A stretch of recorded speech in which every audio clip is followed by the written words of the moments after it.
नमस्कार दोस्तों, मैं हूं आपका दोस्त के बी। तो आज के इस वीडियो में हम 12 जुलाई 2022 को एसएससी एमटीएस के जो आपके तीनों शिफ्ट का एग्जाम हुआ है उसमें पूछे गए जीके जीएस और करंट अफेयर्स के प्रश्नों को हम लोग डिस्कस करेंगे।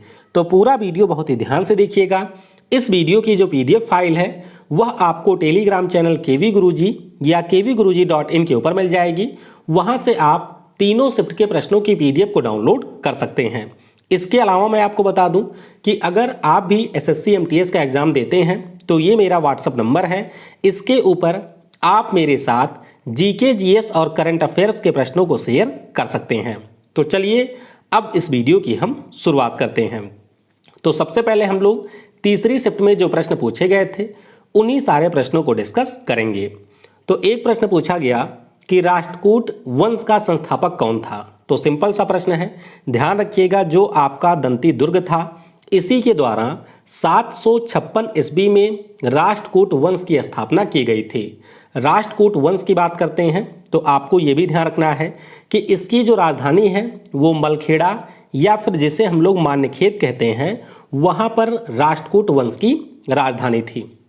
अगला प्रश्न पूछा गया कि भारतीय संविधान के अनुसार हमारे यहाँ पर जो सरकारें होती हैं उनके कितने अंग हैं। तो बहुत ही सिंपल सा प्रश्न था। आपको पता होगा कि एक हमारी होती है विधायिका, एक आपकी होती है कार्यपालिका यानी जिसमें आपके मंत्री वगैरह होते हैं, विधायिका में आपके विधायक या फिर सांसद होते हैं, और उसके बाद में होती है न्यायपालिका जिसमें आपके जज लोग काम करते हैं। तो ये मुख्य रूप से तीन हमारे सरकार के अंग होते हैं। अगला प्रश्न पूछा गया कि केंद्र शासित प्रदेशों से राज्यसभा में कितने सदस्य चुने जाते हैं। तो देखिए इसका आंसर थोड़ा सा क्लियर नहीं है। उसके पीछे का रीजन ये है कि जब आपके सीट डिक्लेयर हुए थे तो उस समय जम्मू और कश्मीर एक राज्य हुआ करता था, लेकिन अब वह एक केंद्र शासित प्रदेश बन चुका है। फिलहाल के लिए आपको ध्यान रखना है कि राज्यसभा में इनकी संख्या होती है 8। अगर बात करते हैं इस समय राज्यसभा में मैक्सिमम कितने लोग हो सकते हैं तो उनकी संख्या 250 हो सकती है। हालांकि आपको ध्यान रखना है कि राज्यसभा में वर्तमान में 245 सदस्य हैं, जिसमें से 233 आपके राज्य और केंद्र शासित प्रदेश से आते हैं और 12 सदस्यों के राष्ट्रपति के द्वारा नॉमिनेट किया जाता है। इसके अलावा अगर हम लोग लोकसभा की बात करते हैं तो आपको ध्यान रखना है कि जितने भी हमारे केंद्र शासित प्रदेश हैं वहाँ से लोकसभा का जो प्रतिनिधित्व है वो आपके 20 सीट का है।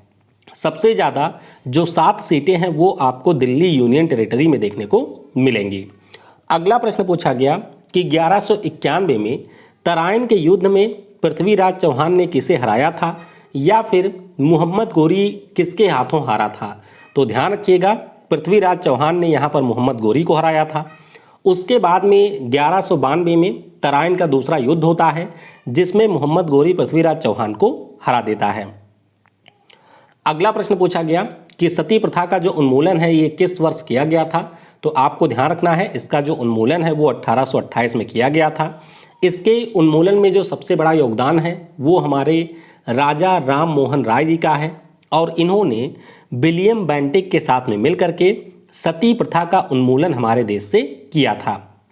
अगला प्रश्न पूछा गया कि भारत की साक्षरता दर कितनी है। तो ये प्रश्न कम से कम 5 से 7 बार आ चुका है एमटीएस में। साक्षरता दर से आपको ध्यान रखना है कि भारत की साक्षरता 74.04% है, पुरुषों की साक्षरता 82.14% है, महिलाओं वाला कल ही पूछा गया था तो ये आपकी 65.46% है। अधिकतम आपको केरल में मिलेगी 94% और सबसे कम आपके बिहार में है 61.8%। अगला प्रश्न पूछा गया कि जनगणना 2011 के अनुसार हमारे किस केंद्र शासित प्रदेश की जो जनसंख्या है वो आपकी सबसे कम है। तो ध्यान रखिएगा जो हमारा लक्षद्वीप केंद्र शासित प्रदेश है वहाँ की जनसंख्या सबसे कम है।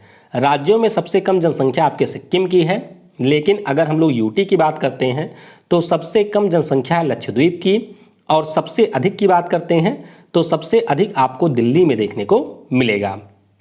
अगला प्रश्न पूछा गया कि 2021 में जो हमारे यहाँ पर मिनिस्ट्री ऑफ टेक्सटाइल है उसका प्रभार किसे दिया गया है। तो ध्यान रखेंगे हमारे जो वर्तमान में पीयूष गोयल साहब हैं उन्हीं के पास में कपड़ा मंत्रालय का प्रभार है। पिछले साल से पहले ये जो प्रभार था वो स्मृति ईरानी के पास था, लेकिन पिछले साल जब फेरबदल किया गया तो पीयूष गोयल को कपड़ा मंत्रालय का प्रभार दिया गया है। इसके अलावा आपको ध्यान रखना है कि पीयूष गोयल के पास में ministry of consumer affairs, food और पब्लिक डिस्ट्रीब्यूशन का भी प्रभार है, और हमारे यहाँ पर जो वाणिज्य और उद्योग मंत्रालय है उसका भी प्रभार इन्हीं के पास में है। इसके अलावा आपको ये भी ध्यान रखना है कि राज्यसभा में जो रूलिंग पार्टी के सदन के नेता हैं वो भी आपके पीयूष गोयल ही हैं। तो ये सारे पॉइंट आपको ध्यान रखने हैं। अगला प्रश्न पूछा गया कि पृथ्वी के ऊपर कुल कितने प्रमुख प्लेट पाए जाते हैं। तो अगर आपने कभी भी पृथ्वी की आंतरिक संरचना के बारे में पढ़ा होगा तो आपने ये जरूर पढ़ा होगा कि हमारी जो पृथ्वी है वो मुख्य रूप से 7 प्रमुख प्लेटों से मिलकर के बनी है। कितने प्लेट हैं? टोटल आपको 7 प्लेट देखने को मिलेंगे। जैसा कि आप देख सकते हैं, अफ्रीकन प्लेट है, अंटार्कटिक प्लेट है, यूरेशियन प्लेट है, इंडो ऑस्ट्रेलियन प्लेट है, नॉर्थ अमेरिकन प्लेट है, पैसिफिक प्लेट ये आपकी सबसे बड़ी है, और फिर हमारी है साउथ अमेरिकन प्लेट। अगला प्रश्न पूछा गया कि बास्केटबॉल थ्रो में कितने अंक दिए जाते हैं। तो बास्केटबॉल थ्रो की अगर हम लोग बात करते हैं तो यहाँ पर प्रत्येक सफल फ्री थ्रो के लिए 1 अंक दिया जाता है। एक आपका 3 पॉइंट शॉट होता है, तो इसमें जो आपके 3 बिंदु होते हैं वहाँ से अगर आप बॉल को फेंकते हैं तो इसके लिए आपको 2 अंक दिए जाते हैं, जबकि अगर 3 बिंदु गोले के बाहर से आप बास्केटबॉल करते हैं तो यहाँ पर आपको 3 अंक दिए जाते हैं। अगला प्रश्न पूछा गया कि वांगला नाम का जो हमारा लोक नृत्य है ये किस राज्य से संबंधित है। तो सेकंड शिफ्ट में भी मैंने आपको बताया था कि वांगला जो लोक नृत्य है ये आपके मेघालय राज्य से संबंधित है। आपको ये भी ध्यान रखना है कि नोंग क्रेम, बंदी खलाम, लाहो ये भी हमारे मेघालय राज्य के फोक डांस हैं। अगला प्रश्न पूछा गया कि बीदर का जो किला है ये किस भारतीय राज्य में स्थित है।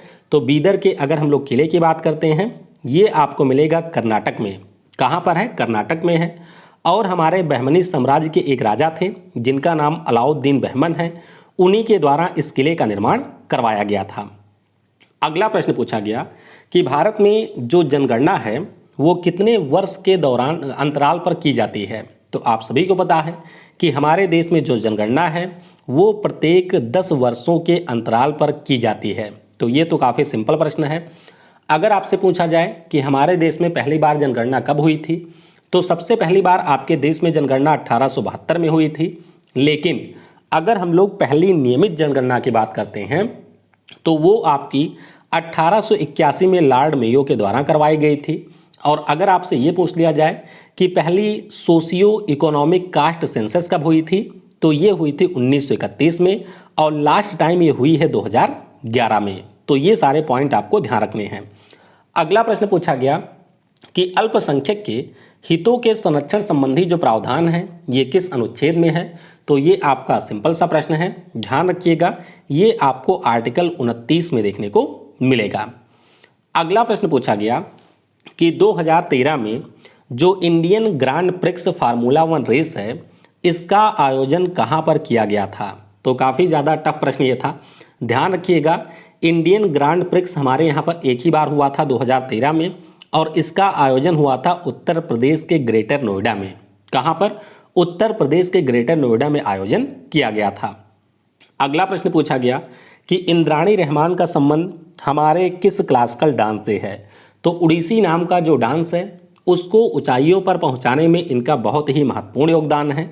यानी कि ध्यान रखिएगा, इंद्राणी रहमान हमारे उड़ीसी डांस से संबंधित हैं। और अगर हम लोग बात करते हैं उड़ीसी से जुड़े हुए अन्य नर्तकों की, तो पंकज चरण दास, सोनल मानसिंह, मीनाती मिश्रा, केलू चरण मोहपात्र, शर्मिला विश्वास, सुजाता मोहपात्र, माधवी मुद्गल और गुरु गंगाधर प्रधान, ये सारे उड़ीसी डांस से रिलेटेड हैं। अगला प्रश्न पूछा गया कि क्या डालने पर आलू का जो रंग है वो बैंगनी हो जाता है। तो अगर आपके पास में आयोडीन का सॉल्यूशन है और उसे आप लोग आलू में मिक्स करते हैं तो उस स्थिति में आलू का जो रंग है वो बैंगनी हो जाता है। इसके पीछे रीजन क्या है? क्योंकि आपके आलू में स्टार्च मौजूद होता है। तो स्टार्च की उपस्थिति का पता लगाने के लिए ये टेस्ट किया जाता है जिसमें आलू में आपके आयोडीन सॉल्यूशन को मिलाया जाता है। अगला प्रश्न पूछा गया कि पृथ्वी का जो हमारा कोर है, यानी कि पृथ्वी का जो सबसे आंतरिक भाग है, इसमें कौन से तत्व पाए जाते हैं? तो पृथ्वी के अगर हम लोग लेयर की बात करते हैं तो मुख्य रूप से इसको हम 3 लेयर में बांटते हैं। सबसे ऊपर का लेयर क्रस्ट होता है, बीच वाला होता है मेंटल और सबसे अंदर के भाग को कहते हैं हम लोग कोर। कोर की बात करते हैं तो इसमें आपको मिलेगा आयरन और निकल। क्या मिलेगा? जिसे हम लोग निफे भी कहते हैं, तो आयरन और निकल आपको कोर में मिलेगा। फिर हम लोग अगर क्रस्ट ऊपरी भाग की बात करते हैं तो इसमें आपको सिलिकॉन और एल्यूमिनियम देखने को मिलेगा। उसके बाद में मेंटल वाला रीजन है जिसमें आपको सिलिकॉन प्लस मैग्नीशियम देखने को मिलेगा। तो ये सारी चीज़ें भी आपको ध्यान रखनी है। अगला प्रश्न पूछा गया था कारपोरेट टैक्स से। तो एग्जैक्ट प्रश्न मुझे नहीं पता है, फिलहाल के लिए आपको ये ध्यान रखना है कि अगर आपके पास में कोई कंपनी है जिसका प्रॉफिट एक साल में 400 करोड़ से ज़्यादा होता है तो आपको उसके ऊपर 30% टैक्स देना होता है, और अगर इसका जो प्रॉफिट है वो आपके 400 करोड़ से कम होता है तो 25% कारपोरेट टैक्स आपको देना होता है। अब हम लोग सेकेंड शिफ्ट में जो हमारे प्रश्न छूट गए थे उन सारे प्रश्नों को यहाँ पर डिस्कस करेंगे। तो सेकंड शिफ्ट में एक प्रश्न पूछा गया था कि इंसुलिन की कमी से कौन सा रोग होता है? तो ध्यान रखिएगा, इंसुलिन की कमी से होता है मधुमेह। अगला प्रश्न पूछा गया कि श्वेत प्रकाश के 7 रंगों में विभाजित होने की जो परिघटना है इसे हम लोग क्या कहते हैं? तो इसी को कहा जाता है डिस्पर्सन ऑफ लाइट, या फिर हिंदी में इसे हम लोग प्रकाश का विक्षेपण भी कहते हैं। अगला प्रश्न पूछा गया कि निम्नलिखित में से किस नेता ने खिलाफत आंदोलन का प्रतिनिधित्व किया था? आपको पता होना चाहिए कि 1919 में तुर्की में जो घटनाएं हुई थी उसी के रिस्पॉन्स में हमारे यहाँ पर खिलाफत आंदोलन की शुरुआत की गई थी, और इसमें हकीम अजमल खान, मोहम्मद अली जौहर, अब्दुल कलाम आज़ाद, शौकत अली, इन लोगों ने इस आंदोलन का नेतृत्व किया था। अगला प्रश्न पूछा गया कि निम्नलिखित में से किसे हम लोग कृत्रिम रेशा के रूप में भी जानते हैं? तो ये आपका होता है रेयान। अगला प्रश्न पूछा गया कि वर्ष 2022 में सेबी की पहली महिला अध्यक्ष कौन बनी है? तो ये आप सभी को पता होगा कि अजय त्यागी हमारे सेबी के पहले अध्यक्ष थे, और उन्हीं के स्थान पर माधवीपुरी बच, क्या नाम है? माधवीपुरी बच, ये आपकी सेबी की नई महिला अध्यक्ष बनी है। सेबी की बात करते हैं तो ये 1988 में स्थापित किया गया था, जबकि 1992 में एक एक्ट के जरिए इसको एक सांविधिक निकाय बना दिया गया था, और इसका हेडक्वार्टर आपको मुंबई में मिलेगा। अगला प्रश्न पूछा गया कि मनरेगा योजना के अंतर्गत कितने दिन के कार्य की गारंटी दी जाती है? तो ये भी आपको ध्यान रखना है कि मनरेगा एक्ट जो है ये 2005 में आया था। 2006 में सबसे पहले इसको आंध्र प्रदेश में लागू किया गया था, और 2008 से ये पूरे भारत में लागू किया गया था। इसके अंतर्गत जो भी हमारे ग्रामीण लोग हैं उनको 100 दिन के काम की गारंटी दी जाती है। पिछले साल उत्तराखंड की सरकार ने इस 100 दिन को बढ़ा करके 150 दिन किया था। अगला प्रश्न पूछा गया कि एक विशेष समय पर नागरिकों के बीच प्रचलित वित्त के कुल स्टॉक को क्या कहा जाता है? तो ध्यान रखिएगा, इसे कहा जाता है मनी सप्लाई। क्या कहा जाता है? मनी सप्लाई कहा जाता है। एक प्रश्न और पूछा गया कि भारत से श्रीलंका को अलग कौन करता है? तो उस दिन जब ब्रिज के बारे में पूछा गया था तब भी मैंने आपको एक्स्ट्रा फैक्ट में इसके बारे में बताया था, और ये आपका कहलाता है पाक स्टेट। क्या कहलाता है? पाक स्टेट इसे कहा जाता है। तो इस प्रकार से हमने तीसरी शिफ्ट के सारे प्रश्नों को डिस्कस कर लिया है। दूसरी और पहली शिफ्ट के वीडियो अगर आपने नहीं देखे हैं तो आई बटन पर या फिर ऊपर स्क्रीन पर आपको उन दोनों वीडियो की लिंक मिल जाएगी, वहां से आप उन वीडियोस को देख सकते हैं।